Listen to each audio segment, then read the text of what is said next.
Hello love कैसे हैं आप लोग। आई होप सब आप लोग सब घर में बड़े होंगे। तो आज जो हम टॉपिक डिस्कस करेंगे उसका नाम है, आपको नाम दिख रहा होगा यहाँ पे, फॉरफीचर ऑफ शेयर। यानी जब हम शेयर को जब्त कर लेते हैं, फॉरफिट कर लेते हैं, तब उसकी कैसे कैसे कंडीशन हो सकती हैं और उसकी एंट्रीज हम लोग कैसे पास करते हैं। ये आप लोगों का क्लास ट्वेल्थ के लिए भी अप्लाई है ये वीडियो। यानी कि आप अगर क्लास ट्वेल्थ में तब भी ये वीडियो आपके काम आएगी, और अगर आप ग्रेजुएशन सेकेंड ईयर कर रहे हैं कि वहाँ पे भी ये चैप्टर है, वहाँ पे भी आपको कॉर्पोरेट अकाउंटिंग में ये चीज़ काम आएगी, बिकॉज दोनों में ही है, सेम चीज़ है। बस वो क्वेश्चन के लेवल का डिफरेंस आ जाता है दोनों ट्वेल्थ में और सेकेंड ईयर में, बाकी एंट्रीज तो सेम ही रहेंगी। तो सबसे पहले समझते हैं कि फॉरफीचर ऑफ शेयर में क्या क्या आता है। जैसे सबसे पहले आपने देखा होगा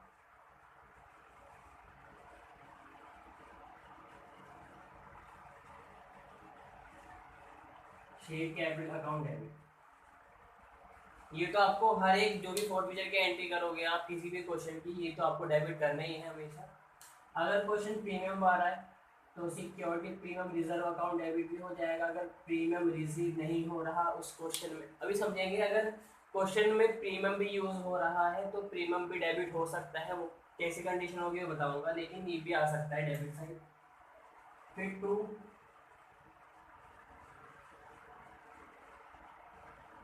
share forfeited account, to share allotment account, to share first call account, to share final call.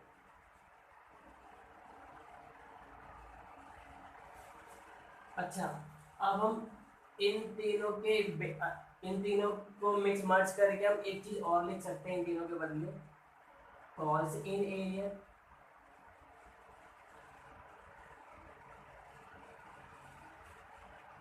आपको पता होगा जो हम कंपनी क्वेश्चन है वो दो तरीके से क्वेश्चन सॉल्व करते हैं। पहला जिसमें हम कॉल्स इन एरियर और calls in advance account open करते हैं, और एक विदाउट ये दोनों अकाउंट ओपन करें हम लोग एंट्री पास करते हैं।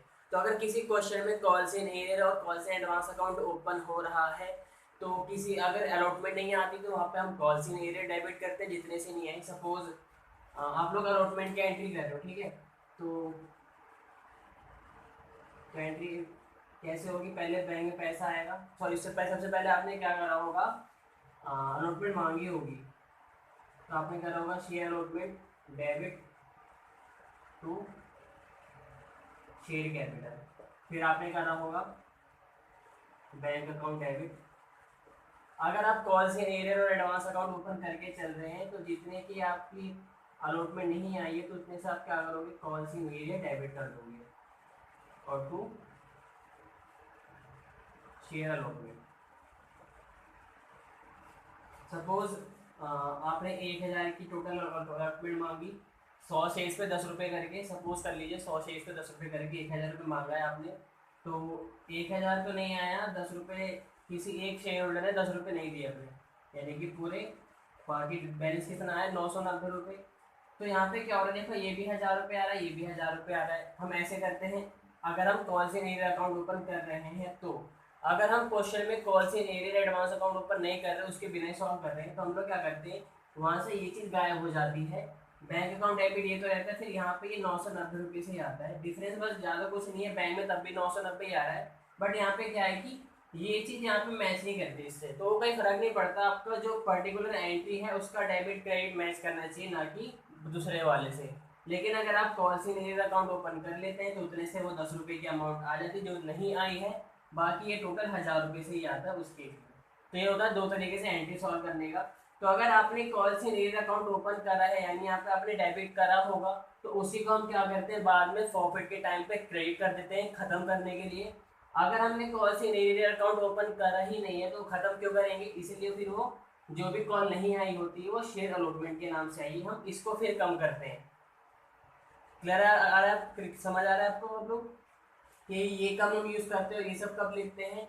हम दोनों में से कुछ भी यूज़ कर सकते हैं, वो क्वेश्चन पे डिपेंड करता है। क्वेश्चन में बोला है कि एरियर अकाउंट ओपन करना है, तो फिर ये नहीं आएंगे तीनों, आपका कॉल से एरियर नहीं आएगा। अगर अलॉटमेंट वगैरह नहीं आएगी तो allotment first call final call तो वो तीनों की non payment he calls in year के नाम से आएगी इन तीनों के बदले। अब जरूरी नहीं है कि हर केस में कि किसी ने allotment first call final call तीनों ही चीजें ना दी हो सकता है किसी ने सिर्फ अलॉटमेंट ना दी हो, किसी ने सिर्फ फर्स्ट कॉल ना दी हो, किसी ने सिर्फ फाइनल कॉल ही ना दी हो, बाकी अलॉटमेंट फर्स्ट कॉल दे दी हो, फाइनल कॉल ना दी हो। काफी केसेस हो सकते हैं कि आप पर किसी ने तीनों ही कॉल ना दी हो, या ये भी हो सकता है हमने किसी से अलॉटमेंट मांगी उसने नहीं दी, फिर हमने फर्स्ट कॉल मांगी उसने वो भी नहीं दी, फिर हमने उसके बाद फाइनल कॉल तक पहुंचे ही नहीं, हमने फर्स्ट कॉल के बाद ही उसके शेयर जब्त कर लिए। काफी कंडीशन हो सकती है। प्रीमियम का केस भी आ सकता है कि क्वेश्चन में प्रीमियम था या नहीं था। क्लियर? अब समझते कि ये चीजें हैं क्या। शेयर कैपिटल जो हम डेबिट कर रहे हैं वहां पे वो अमाउंट आती है जितनी हमने एक शेयर होल्डर से मांगी है, कॉल्ड अप करी है। जैसे आपने देखो कभी कभी क्वेश्चन होता है कि 1000 शेयर से @100 ईच, और फिर लिखा रहता है 50 कॉल्ड अप। 50 कॉल्ड अप यानी बाकी 50 रुपये भी मांगे नहीं, उस 50 में से ही फिर 50 की भी फिर 2-3 टुकड़े कर देता है वो। जैसे 10 की एप्लीकेशन हो गई, 20 की अलॉटमेंट, और 20 की हो गई फाइनल फर्स्ट कॉल, क्योंकि अभी बाकी 50 रुपये फाइनल कॉल के लिए होगा। तो उसने 3 कॉल मांगी इस 50 रुपये की, अभी बाकी 50 रुपये तो मांगे ही नहीं है। फिर इसी में से क्या होता है, किसी ने एप्लीकेशन दी थी, किसी ने अलॉटमेंट नहीं दी, या तो अलॉटमेंट दी थी किसी ने फर्स्ट कॉल नहीं दी, फिर इसी 50 रुपये में से एरियर बन जाता है।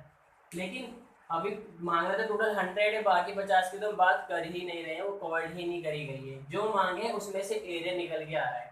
तो उस केस में क्या होता है, हमने जो भी एंट्रीज पास करते हैं हम लोग कॉर्ड के हिसाब से करते हैं। हम लोग 10 रुपये की एंट्री भी करेंगे अलॉटमेंट की, एप्लीकेशन की, अलॉटमेंट की एंट्री भी करेंगे और फर्स्ट कॉल की भी करेंगे, यानी कि तीनों एंट्रीज में शेयर कैपिटल क्या हुआ होगा, क्रेडिट हुआ होगा। जैसे हमने एप्लीकेशन में सबसे पहले एंट्री करी होगी bank account debit to share application, फिर share application debit to share capital, यानी कि शेयर कैपिटल क्रेडिट हो रहा है, ड्यू वाली एंट्री। ऐसे अलॉटमेंट की भी हमने करोगी, share allotment account debit to share capital. हमने फर्स्ट कॉल की भी करी होगी, share first call account debit to share capital. यानी कि तीनों की एंट्री जब हमने करी होगी, तीनों बार हमने क्या करा होगा, शेयर कैपिटल को क्रेडिट करके अपनी लायबिलिटी शो करी होगी। अब उन्हीं में से अगर हम कुछ शेयर जब्त कर रहे हैं तो उस लायबिलिटी को भी खत्म करना पड़ता है, इसीलिए हम लोग क्या करते हैं, शेयर कैपिटल डेबिट करते हैं। और यहाँ पे वही अमाउंट आती है जितनी हमने एक शेयर होल्डर से मांगी होती है। क्लियर है आप लोगों को, जिसका भी हम शेयर जब्त कर रहे हैं। तो अगर इसी क्वेश्चन के हिसाब से लें तो यहाँ पे 100 के हिसाब से नहीं आएगा, यहाँ पे आपका 50 रुपये के हिसाब से आएगा जितने हमने मांगे। क्लियर है आप लोगों को? अब अगर क्वेश्चन में प्रीमियम है, क्वेश्चन में अगर बोल रहा है कि अलग से 10 रुपये का प्रीमियम भी है, और उस शेयर होल्डर ने प्रीमियम पूरी पे नहीं करी या फिर पार्टली पे नहीं करी, 10 रुपये में से 5 रुपये तो आ गए, बाकी 5 रुपये नहीं आए, या पूरे ही 10 रुपये नहीं आए, तो उस केस में क्या होता है, सिक्योरिटी प्रीमियम रिजर्व भी डेबिट होता है। क्यों होता है डेबिट? बिकॉज जब हमने अलॉटमेंट के टाइम पे प्रीमियम मांगा होगा तो हमने एंट्री क्या करा होगा, share allotment account debit to share capital to security premium reserve. उस टाइम हमने प्रीमियम को क्या करा था, क्रेडिट करा था। उसका मतलब लायबिलिटी नहीं है, हमने उस टाइम क्या दिखाया था कि वो हमारी इनकम बन चुकी है।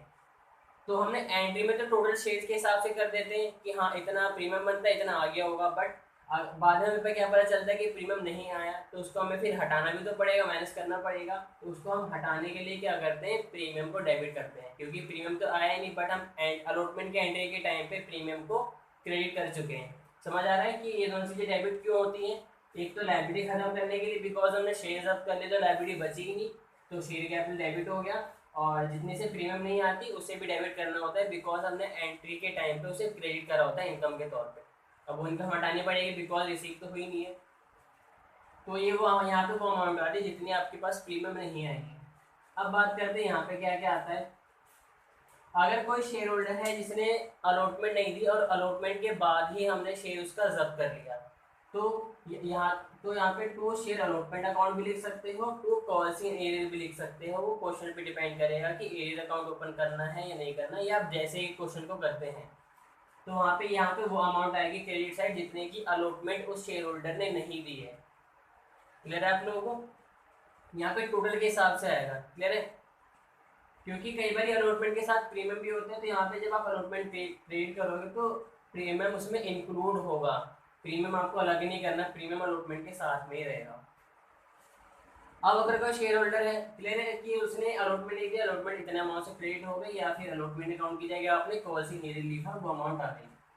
अब यहाँ पे वो अमाउंट आएगी शेयर प्रॉफिट अकाउंट में, जो पैसा उसने दे दिया है, जो पैसा उसने दे दिया है वो अमाउंट आएगी शेयर प्रॉफिट अकाउंट में। सपोज उसने अलॉटमेंट नहीं दी तो हमने टू शेयर अलॉटमेंट लिख दिया, या फिर कॉल सी नीडे लिख दिया, क्रेडिट कर दिया अमाउंट जितने का अलॉटमेंट नहीं आया। अब अलॉटमेंट नहीं दी यानी कि एप्लीकेशन तो दे दी उसने, तो जब कौन से अमाउंट करोगे आप, एप्लीकेशन वाले अमाउंट करोगे। फिर हम चेक करते हैं कि डेबिट और क्रेडिट का बैलेंस मैच होना चाहिए। तो अभी हम इसके 2-3 क्वेश्चंस करेंगे, क्वेश्चन से ज़्यादा आपको समझ आएगा, तो बने रहिए आप।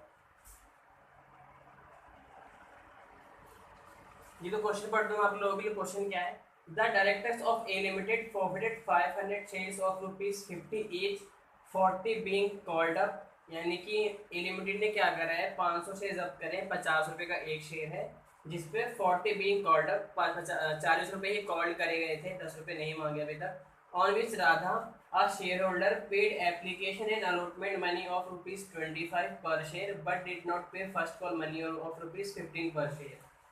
क्वेश्चन क्या है कि हमने क्या करा है, 500 शेयर्स जब्त करे हैं एट द रेट 50 ईच है, लेकिन हमने 40 ही कॉल्ड अप करे, जिसमें से क्वेश्चन में बोला है कि एक राधा है शेयर होल्डर जिसने एप्लीकेशन और अलॉटमेंट 25 रुपये की दे दी है, लेकिन क्वेश्चन ने बोला बट डिड नॉट पे फर्स्ट कॉल मनी ऑफ ₹15 पर शेयर। उसने 15 रुपये की फर्स्ट कॉल नहीं दी, ये तो दे दी।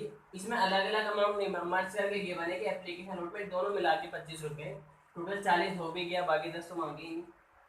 ऑफ दिस फॉरफिटेड, क्लियर आप लोगों को, तभी मैं फॉरफिट की कर रहा हूँ, रेशो की बात नहीं कर रहा मैं सिर्फ यहाँ पे। तो शेयर कैपिटल, अच्छा इस क्वेश्चन में प्रीमियम नहीं है, यानी कि हमें इसकी जरूरत पड़ेगी नहीं क्वेश्चन में, क्लियर है, क्योंकि प्रीमियम ही नहीं है तो प्रीमियम आने का सवाल ही नहीं होता, आने का सवाल नहीं है तो एरियर बनने का भी सवाल नहीं होता प्रीमियम का। तो शेयर कैपिटल में कौन से अमाउंट लेंगे, 50 वाली या 40 वाली, 40 रुपीज़ वाली, जितनी की हमने कॉल मांगी है, क्योंकि जितनी हम कॉल करते हैं उतनी ही की एंट्री भी करते हैं। हमने 10 रुपये की एंट्री नहीं करी होगी, 10 रुपये की लायबिलिटी ही हमने शो नहीं करी शेयर कैपिटल क्रेडिट करके, तो सब डेबिट क्यों करें, इसलिए सिर्फ 40 रुपये से आएगा।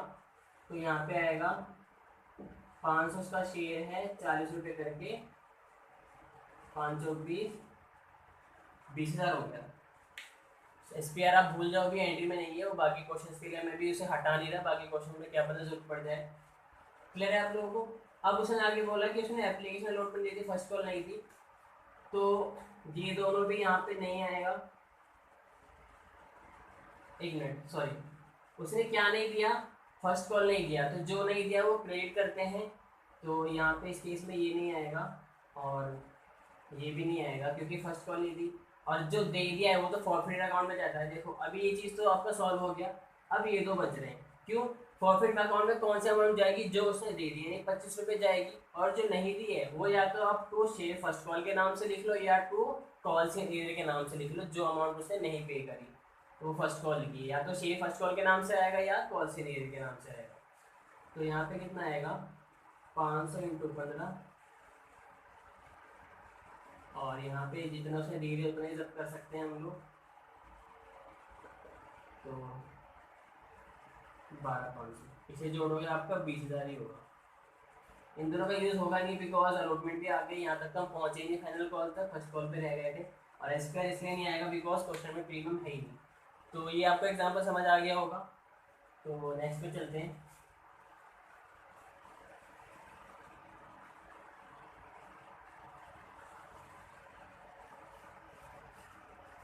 सेकेंड क्वेश्चन इसका, B limited forfeited 100 share of ₹50 each, 35 per share called up, on which 25 per share has been paid by Rakesh. B limited ने 100 शेयर जब्त करे, 50 रुपये का एक है, जिसपे 35 रुपये मांग लिए हमने, कॉल्ड अप है, on which 25 per share has been paid by Rakesh, यानी कि 35 में से 25 तो राकेश ने दे दिए। The amount of first call of ₹10 पर शेयर बीइंग अनपेड। क्वेश्चन मुझे लगभग सेम लग रहा है। क्वेश्चन क्या है कि 100 शेयर हमने जब्त करें, 50 रुपये का एक शेयर है, 35 कॉल्ड अप है, जिसमें से क्वेश्चन बोल रहा है कि 25 तो उसने दे दिया है राकेश ने, और 10 रुपये की फर्स्ट कॉल नहीं दी, ये नहीं है, तो टोटल तो 35 हो ही गया। तो यहाँ पे तो आप 100 × 35 करोगे शेयर कैपिटल में। इस क्वेश्चन में भी प्रीमियम नहीं है, जब क्या करोगे, जो उसने दे दिए वही प्रॉफिट होगा। तो यहाँ पे 100 × 35, और फर्स्ट कॉल में क्या आएगा, 100 × 10 रुपये करके आएगा। क्लियर है आप लोगों को? तो ये भी नॉर्मल है, कर सकते हो आप, इसे मैं करा नहीं रहा। एक अच्छा सा देखते हैं।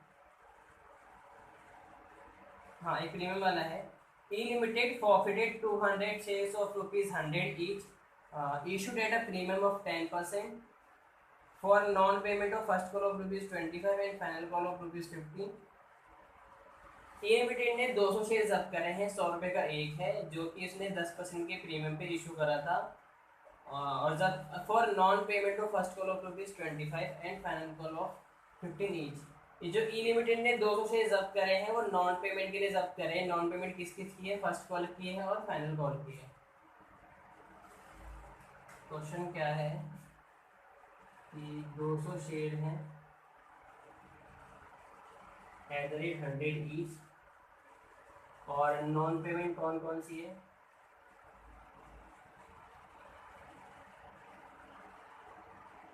एक तो फर्स्ट कॉल की है और एक फाइनल कॉल की है। हमने प्रीमियम पे इशू करा था, 10% का प्रीमियम था। हमें अमाउंट नहीं गिवन प्रीमियम का, तो हम जो शेयर की फेस वैल्यू होती है उसका हम परसेंट निकालते हैं। तो 100 का परसेंट कितना हो जाएगा, 10 रुपये, यानी 10 रुपये का प्रीमियम नहीं आया। और नॉन पेमेंट किस किस की है, फर्स्ट कॉल 25 रुपये और फाइनल कॉल 15 रुपये। ये दोनों अमाउंट नहीं आई है। इसका टोटल कितना हो रहा है, 40। इसके अलावा और कोई इन्फॉर्मेशन है नहीं।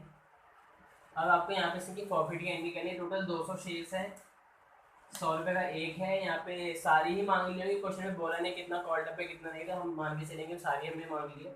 और नॉन पेमेंट फर्स्ट और फाइनल कॉल तक पहुँच के, मतलब कि सारी ही मांग ली होगी, फाइनल कॉल लास्ट कॉल होती है।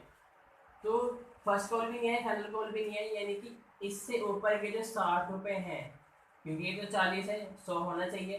तो इससे पहले की यानी कि एप्लीकेशन और अलॉटमेंट 60 रुपये की रही होगी टोटल, वो आ चुकी है, ये आपके पास आ चुकी है। बाकी ये फर्स्ट और फाइनल कॉल नहीं आई, और टोटल 100 रुपये मांग चुके हो आप।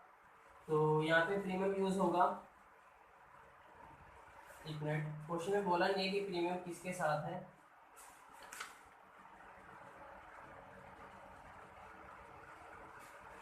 जी, तो यहाँ पे ना क्वेश्चन में गिवन नहीं है कि प्रीमियम आपकी अलॉटमेंट के साथ है, फर्स्ट कॉल के साथ है, फाइनल कॉल के साथ है। तो हम क्या मान के चलेंगे, जो प्रीमियम है ये विद अलॉटमेंट है। विद अलॉटमेंट है, इसका मतलब क्या है,